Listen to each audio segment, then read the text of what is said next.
The Deputy Chief Justice Raymond Zondo putting in an application for the Constitutional Court to affirm the summons that he once issued for former President Jacob Zuma to appear before the inquiry. Tumaole, good evening. So last week, the former president's lawyers missed the deadline for their submissions. And do we have any clarity today why that was done?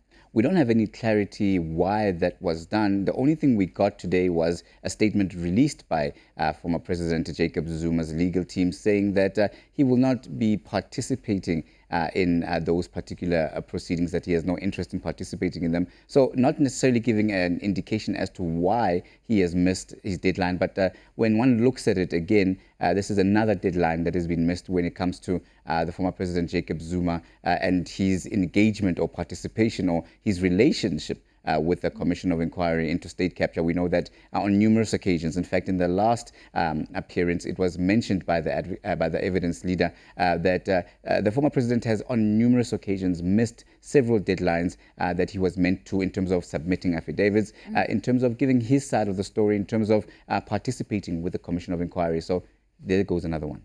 Does the former president saying that he will not be participating in the proceedings have any bearing on the proceedings going ahead right now? Absolutely no bearing in terms of the proceedings going ahead. It was just an opportunity for him to put his side of the story as to why he feels hard done by or aggrieved. So it was just a process whereby legally he would have an opportunity to put his side of the story to the table. Now, what this does is that it also opens up the question as to what next, Kathy, because when it comes to former President Jacob Zuma's assertions that he's not being given a fair opportunity and he's being, basically part of a witch hunt against him.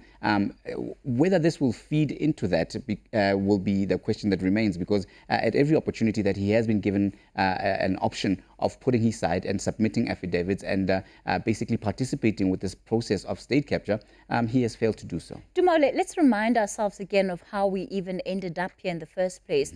The former president accusing Justice Zondo of being biased towards him and not being the right person to adjudicate his matter, especially in the Commission of Inquiry.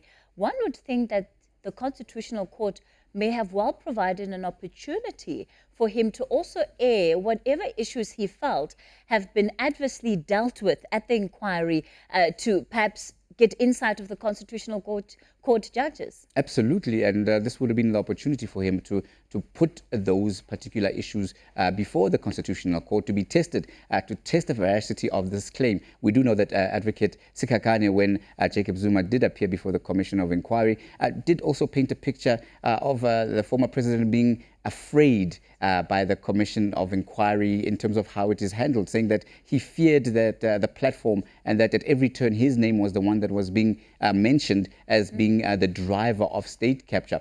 Some of these issues would have been, of course, dealt with, and also this issue of this bias and this obsession that he accuses Deputy Chief Justice Raymond Zondo of having in terms of seemingly singling him out as the mastermind of state capture. And of course, there's the issue of the personal relations as well, which he says are driving this particular agenda that is being driven by allegedly the Deputy Chief Justice Raymond Zondo. So these were some of the matters and some of the issues that would have to be heard and tested at the highest court of the land, and then a fair adjudication would have been made. So with him effectively pulling out, it raises the question whether he thinks even the highest court in the land would be biased against him and wouldn't give him a fair hearing, which begs the question again, what would be fair enough for the former President Jacob Zuma to come forward and participate in the process? All right, Tumaole Mohlaoli, we're going to have to leave it there for tonight. And of course, he's watching the Zondo Commission of Inquiry for us, and we'll keep giving you more developments. And the inquiry is set to sit throughout the festive period as they try and meet that deadline that has been set for early next year.